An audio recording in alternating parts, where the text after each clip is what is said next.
তার স্বাধীনতার সুবর্ণ জয়ন্তী উদযাপন করছে এবং জাতির পিতা বঙ্গবন্ধু শেখ মুজিবুর রহমানের 101তম জন্মবার্ষিকী আমরা উদযাপন করছি।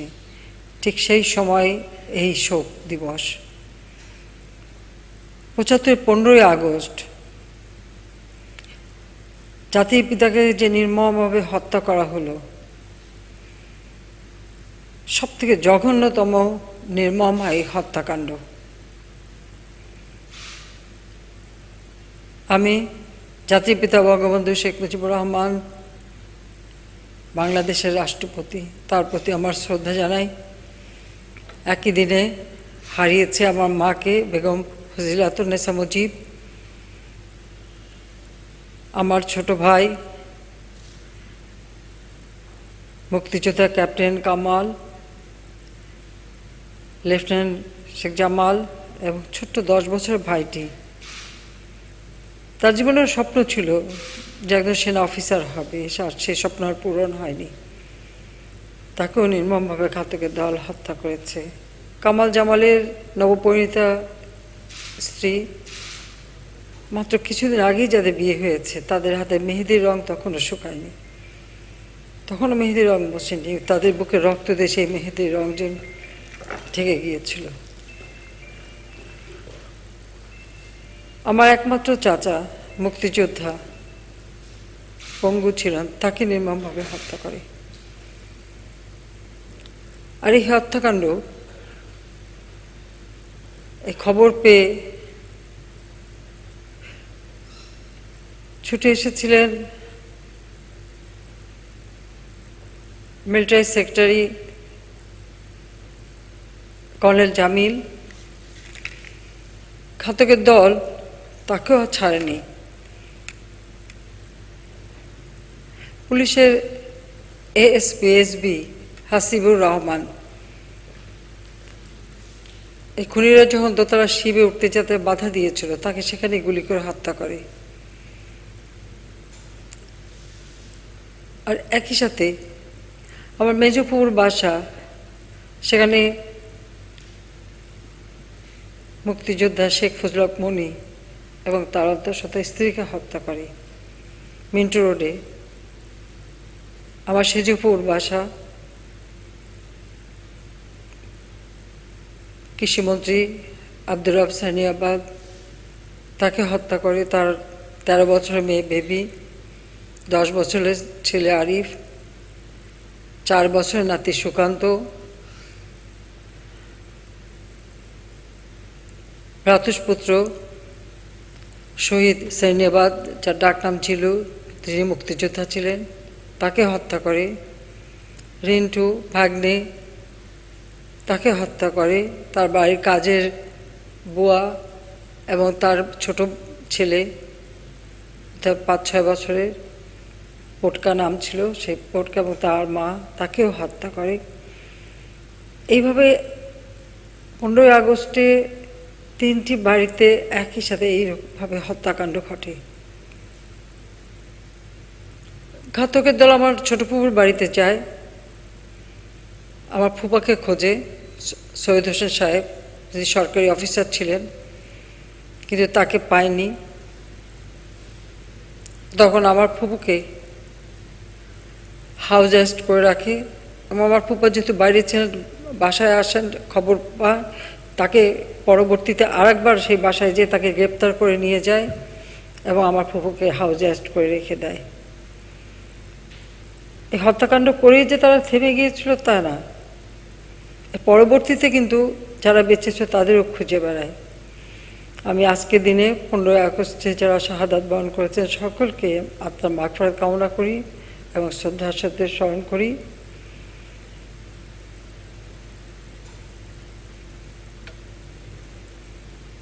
একটা মানুষ তার জীবনের সবটুকু উজাড় করে দিয়েছিল একটি জাতির জন্য, নিজের জীবনের কোনো চাওয়া পাওয়া ছিল না। তিনি শুধু দেশের কথা ভাবতেন, মানুষের কথা ভাবতেন। বাংলাদেশের মানুষ যারা একবেলা খেতেও পারত না, চিকিৎসা নাই, শিক্ষা নাই, ঘর বাড়ি নাই, সেই শোষিত বঞ্চিত মানুষগুলি তাদের ভাগ্য পরিবর্তন করতে চেয়েছিলেন।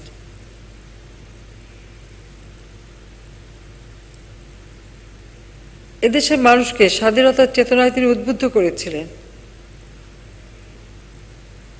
একটি দেশ যদি স্বাধীন হয় তাহলে মানুষের ভাগ্য পরিবর্তন হবে। আর বাংলাদেশের এই ভূখণ্ড বঙ্গভূমি কোনোদিনই এই দেশের কোনো মাটির সন্তান এখানে কিন্তু সরকারের ছিল না বা রাজত্ব করেনি। সবসময় বাইরের যারা তারাই এসে এই দেশ শাসন করেছে। আমরা সেই মোগল আমল থেকে বা তার আরও অতীতের ইতিহাসও যদি নিই বা ব্রিটিশ আমল সবসময় আমরা দেখেছি। এমনকি পাকিস্তান নামের রাষ্ট্রটি হওয়ার পরেও সেই একই অবস্থা আমরা দেখেছি। একমাত্র আমি বাংলাদেশের মাটির সন্তান জাতিপিতা বঙ্গবন্ধু শেখ মুজিবুর রহমান। তিনি এই দেশকে স্বাধীন করবার জন্য যে সংগ্রাম শুরু করেন এবং আমাদের সাংস্কৃতিক অধিকার, রাজনৈতিক অধিকার, সামাজিক অধিকার প্রতিষ্ঠার জন্য যে সংগ্রাম শুরু করেছিলেন, তার সফলতা সেখানেই যে একটি জাতিকে তিনি দীর্ঘ সংগ্রামের পথ ধরে একটা সশস্ত্র যুদ্ধের মধ্য দিয়ে বিজয় এনে দিয়েছিলেন। এবং এই বিজয় যে আসবে এটা তিনি কিন্তু জানতেন। তিনি সেই কথাটা সবসময় বলেছেন। আর এই দেশটাকে নিয়ে তার যে স্বপ্ন ছিল যে কিভাবে এই দেশটাকে তিনি গড়ে তুলবেন, সেটা তো আমি বড় সন্তান হিসেবে তার কাছ থেকে সেই গল্প শুনতাম। কারণ আমরা তো খুব কম সময় পেয়েছি, বেশিরভাগ সময় তো আমাদের আব্বা জেলে, আর তার পাশে ছিলেন আমার মা। সংগ্রামে সবসময় যেমন পাশে, সংসারের সমস্ত দায়িত্ব তার নিজের। কোনো দিন সংসারে কোনো বিষয় আমার বাবাকে উত্ত্যক্ত করা বা কোনো কিছু চাওয়া বা কোনো দাবি করা সেটা তার ছিল না। বরং আমার মা সবসময় একটা কথাই বলতেন যে তোমার দেশের জন্য তুমি কাজ করে যাবে, বাকি সব দায়িত্ব আমার, তোমাকে ভাবতে হবে না, তোমাকে চিন্তা করতে হবে না। ঠিকই চিন্তা করতে হতো না, সমস্ত দায়িত্ব নিজের কাঁধে নিয়েছিলেন। আর যখন আমার বাবা জেলে থাকতেন, পাশে থেকে দলের কাজ করা, সংসারের কাজ করা সবই তো তিনি করেছেন। তাই ঘাতকের দল কিন্তু আমরা দেখেছি রাষ্ট্রীয় ক্ষমতার জন্য যখন কোনো হত্যাকাণ্ড হয়, হয়তো সে রাষ্ট্রপ্রধান, সরকার প্রধান তাদেরকেই হত্যা করে। কিন্তু বাংলাদেশে এমন হত্যাকাণ্ড ঘটল যেটা একমাত্র কারবালার সাথেই তুলনা করা যায়, কিন্তু সেখানেও কিন্তু শিশু নারীদের হত্যা করেনি। বাংলাদেশে সেই শিশু নারী সহ কাউকে রেহাই দেয়নি।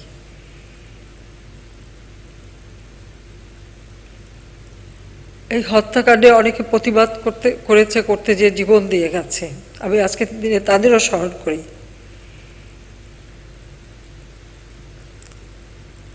তিনি মুক্তিযুদ্ধে বিজয়ের পর যখন ফিরে এলেন একটা যুদ্ধ বিধ্বস্ত দেশ, সে দেশ গড়ে তোলার কাজে হাত দিলেন। আমার নিজের কয়েকটা প্রশ্ন সবসময় মনে আসে যে একটা যুদ্ধ বিধ্বস্ত দেশ, যে দেশটা পাকিস্তানের একটা প্রদেশ ছিল, যে মানুষগুলি শোষিত বঞ্চিত ছিল চিরদিন, যখন যুদ্ধ করে আমরা বিজয় অর্জন করেছি, বিধ্বস্ত একটা বাংলাদেশ, তার উপরে এই শোষিত বঞ্চিত একটি দেশ, দরিদ্র নিয়মিত যে যাদের সঙ্গী, তার উপর যুদ্ধের একটা বছর কোনো ফসল হয়নি, গোলায় খাদ্য নেই, কোনো কারেন্সি নোট নেই, রাস্তাঘাট, পুল, ব্রিজ, রেল সবই ভাঙা অবস্থা, পোর্ট বন্ধ। সেই অবস্থার মধ্যে যখন তিনি দেশের পরিচালনা করছেন, আপনারা একটা জিনিস চিন্তা করেন, ৭২ সালের ১০ই জানুয়ারি তিনি এসছেন, কিন্তু সেই ৭২ সাল থেকেই কিন্তু ষড়যন্ত্র শুরু।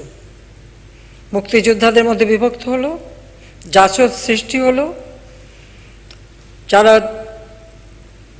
পাকিস্তানি হানাদার বাহিনীর দোসর, যারা বড় বড় নেতা ছিল তারা তো পাকিস্তানি পাসপোর্ট নিয়ে অনেকেই চলে গেছে, আর যারা এদেশের ছিল তারা কোথায় গেল, তার জন্য হঠাৎ উধাও হয়ে গেল, তারা সব যে আন্ডারগ্রাউন্ড পার্টির সাথে মিশে গেল। আর আমাদের দেশের সেই সময় যদি আপনার পত্রপত্রিকা পড়েন, আপনারা আজকে পিছনে কে আছে না আছে খুঁজে বেড়াচ্ছেন, বেশি তো খোঁজার দরকার নাই। আপনার তখনকার যে পত্রপত্রিকা বা তখনকার যাদের বক্তব্য সেগুলো একটু খুঁজে বের করেন, অনেক খবর আপনাদের কাছে স্পষ্ট হয়ে যাবে যে দেশটা স্বাধীন হওয়ার পরে একটা রাষ্ট্র পরিচালনায় বছরের পর বছর লেগে যায় সেই বিধ্বস্ত বাংলা একটা দেশ গড়তে। সেখানে একটি বছরও সময় দেওয়া হলো না, সাথে সাথে সমালোচনা শুরু হলো, আর ধৈর্য ধরা হলো না। এটা নাই, ওটা নেই, এটা হবে না কেন, ওটা হবে না কেন, এটা হচ্ছে না কেন, এটা নানা কথা লেখা হলো। তো কারা লিখেছিল, কাদের খুশি করতে, এবং কারা এই হত্যাকাণ্ডের জন্য একটা মানে অবস্থানটা তৈরি করছিল, যেটাকে বলে গ্রাউন্ড প্রিপেয়ার করা, সেটা কারা করছিল? আমি জানি যারা সরাসরি হত্যা করেছে, যারা নিজেরা স্বীকার করেছে। বিবিসি ইন্টারভিউতে রশিদ ফারুক বসে তারাই বলেছে, বিবিসি ইন্টারভিউতে বলেছে যে তারা হত্যা করেছে। তার কারণ তারা একটা চেষ্টা ছিল বঙ্গবন্ধু শেখ মুজিবেরকে জনগণের কাছ থেকে বিচ্ছিন্ন করার, এবং সেইভাবে অনেক অপপ্রচার চালিয়েও তাকে জনগণের কাছ থেকে দূরে সরাতে পারে নাই।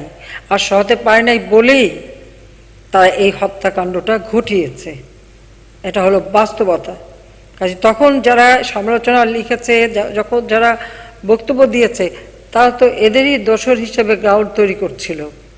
সেটা একটু আপনারা স্মরণ করে রাখবেন, তাহলে আপনাদের বেশি দূর যেতে হবে না এসব খুঁজতে।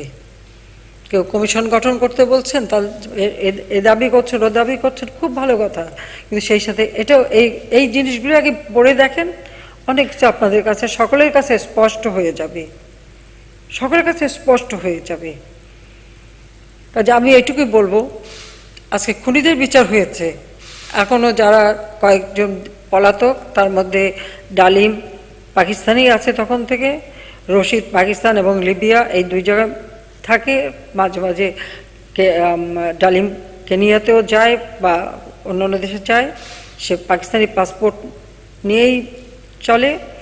আর রাশেদ নূর, তারা তো একজন কানাডায় আর একজন তো আমেরিকায় আছে। এরকম মোসলেউদ্দিন, তাকে তার খোঁজ মাঝে মাঝে পাওয়া যায়, মাঝে মাঝে পাওয়া যায় না, এই একটা অবস্থার মধ্যে আছে। কিন্তু পাকিস্তানি সরকারকে বহুবার বলা হয়েছে, তারা এটা স্বীকারও করে না, কখনো তাকে দেয়ও না। আর নূর কানাডা, আপনারা জানেন যে যখন একসময় নূরকে ওখান থেকে ডিপোর্ট করার কথা ছিল, সেই সময় কানাডায় যে আমাদের হাই কমিশনার ছিল, সে ছিল মোস্তাকের যে দ্বিতীয় স্ত্রীর আগের পক্ষের ছেলে রফিক, সে ছিল তখন কানাডায় হাই কমিশনার। সে কিন্তু একজন মানে আমি বলবো রাষ্ট্রদূত হিসেবে তার যে দায়িত্বটা পালন করা উচিত ছিল, সে কিন্তু সেই দায়িত্বটা পালন করে নাই। কাজে নূরকে সে ডিপোর্ট করার কোনো ব্যবস্থাই নেয়নি, কারণ এখানে হাই কমিশনারটার দায়িত্ব থাকতে হয়। তারপর থেকে কেস করে আছে। আমরা ওখানে আমাদের প্রবাসী বাঙালিরাও এবং আমরাও সেই চেষ্টা চালাচ্ছি তাকে কোনোভাবে ফিরে আনা যায় কিনা। কারণ 15 আগস্টের হত্যাকাণ্ড শুরু কামালের সাথে কলের ওসমানীর এডিসি হিসেবে নূর আর কামাল একসাথে কাজ করত। যখন এই গুলি চলে, নূর, হুদয় এরা যখন ঢোকে, ফারুকও তখন ওখানে, কামাল ওকে দেখেই বলেছিল আপনারা এসে গেছেন, দেখেন বাসাকে আক্রমণ করছে, কিন্তু এই কথা শেষ করতে পারেনি, সাথে সাথে ওরা গুলি চালায়। কামালকেই প্রথমে হত্যা করে, তারপর তো জাতির পিতাকে হত্যার সঙ্গেও এরা জড়িত। কাজে এই ঘটনা তারা ঘটিয়েছে, পাশে যারা ছিল আর যারা এভাবে ক্ষেত্র প্রস্তুত করেছে, সবাই কিন্তু সমানভাবে দোষী। হ্যাঁ, আমি আরও অনেক ঘটনা জানি, কিন্তু আমি শুধু আগে হত্যার বিচার করাটা খুবই জরুরি ছিল, সেটা করেছি, এবং ধীরে ধীরে একদিন কারা জড়িত ছিল সেটাও বের হবে, এবং সেদিনও খুব বেশি দূরে না। তবে আমার একটাই লক্ষ্য ছিল, আমি সবসময় এটাই বলেছি, এই বাংলাদেশের মানুষকে যারা চিরদিন শোষণ করতে চেয়েছে, বঞ্চিত রাখতে চেয়েছে, ক্ষুধার্ত রাখতে চেয়েছে, দারিদ্র্যের কষাঘাতে জর্জরিত হোক সেটা চেয়েছে। বাংলাদেশের মানুষের ভাগ্য পরিবর্তন করতে চায়নি। তাদের দরিদ্র রেখে দিয়ে তাদের দেখে দেখে বিদেশ থেকে সাহায্য এনে লুটে খেয়েছে। যারা এই বাংলাদেশের মানুষকে কোনো দিন এই মানুষ শোষণের হাত থেকে মুক্তি পাক আর সুন্দর জীবন পাক, যেটা জাতির পিতার একমাত্র স্বপ্ন ছিল যে বাংলাদেশের মানুষ অন্ন পাবে, বস্ত্র পাবে, উন্নত জীবনের অধিকারী হবে, সেই বাংলাদেশের মানুষকে উন্নত জীবনের অধিকারী করার থেকে যারা সব সময় ষড়যন্ত্র করেছে, সেই বাংলাদেশের মানুষের ভাগ্য পরিবর্তন করা, তাদের ক্ষুধা দারিদ্র্য থেকে মুক্তি দেওয়া, তাদের জীবনটা উন্নত করা, তাদের জীবনটাকে সুন্দরভাবে গড়ে তোলা, প্রত্যেকটা ঘরে ঘরে আলো জ্বালা, তাদের শিক্ষার ব্যবস্থা, তাদের খাদ্যের ব্যবস্থা, তাদের চিকিৎসার ব্যবস্থা, তাদের উন্নত জীবনের ব্যবস্থা, যেটা আমার বাবার আজীবনের লালিত স্বপ্ন, সেটা যখন করতে পারবো আমি মনে করব এই হত্যার প্রকৃত প্রতিশোধ সেই দিনই নিতে পারবো। তা আজকে আমরা অনেক দূর এগিয়েছি, কারণ এটা বাস্তব যে একটা যুদ্ধবিধ্বস্ত দেশ গড়ে মাত্র ৩.৫ বছরের মধ্যে একটা দেশকে স্বল্পোন্নত দেশে উন্নীত করা, এবং তখন প্রবৃদ্ধি, খাদ্য উৎপাদন, বাংলাদেশের সমস্ত কিছু এত সুন্দরভাবে চলা শুরু করেছিল, সমস্ত বন্দর শিল্প কলকারখানাগুলি চালু করা, একটা স্বাধীন রাষ্ট্রের উপযোগী প্রত্যেকটা প্রতিষ্ঠানকে গড়ে তোলা অত অল্প সময়ের মধ্যে, একটা সংবিধান দিয়ে সেই সংবিধানের মাধ্যমে আবার অত দ্রুত ৭২ সালে ফিরে এসেছেন, সংবিধান দিয়েছেন, ৭৩ সালে নির্বাচন দিয়েছেন। পৃথিবীর কোনো দেশে একটা এরকম যুদ্ধ বা বিপ্লবের পর কখনো এ ধরনের ঘটনা ঘটে না। কিন্তু তিনি গণতন্ত্রে বিশ্বাস করতেন, অসাম্প্রদায়িক রাজনীতিতে বিশ্বাস করতেন, ধর্মনিরপেক্ষতায় বিশ্বাস করতেন, মানুষের মাঝে বৈষম্য দূর করবেন। তিনি এইভাবেই একটা গণতান্ত্রিক পথে যখন নিতে যান, যখন তারপরেও চক্রান্ত চলতে থাকে, তখন তিনি সমস্ত জাতিকে ঐক্যবদ্ধ করে একটা লক্ষ্য, যে উৎপাদন বাড়াতে হবে, দারিদ্র্য দূর করতে হবে, মানুষকে উন্নত জীবন দিতে হবে, সেই পদক্ষেপ যখন নিলেন এবং যখন বাংলাদেশ এগিয়ে যাচ্ছে, খুব স্বাভাবিক স্বাধীনতা বিরোধী দেশের ভিতরে বাইরে বা যাদেরকে আমরা যুদ্ধে পরাজিত করেছি এবং তাদের দোসর, তারা এটা মেনে নিতে পারেনি যে বাংলাদেশ স্বাধীন হওয়ার পরে তো আরও দরিদ্র হবে, এটাই তো তাদের কথা ছিল। আর সেটা না হয়ে বাংলাদেশ এগিয়ে যাচ্ছে, সেখানেই তারা প্রতিশোধটা নিতে চেয়েছিল।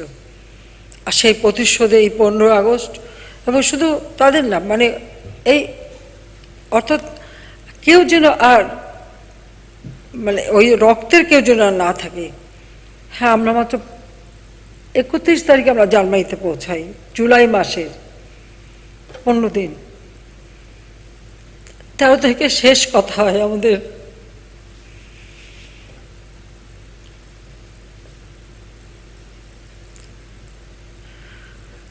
তারপরে এই ঘটনা।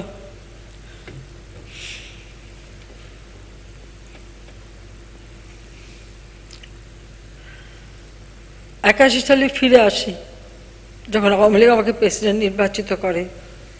অনেক বাধা, আসার পরেও অনেক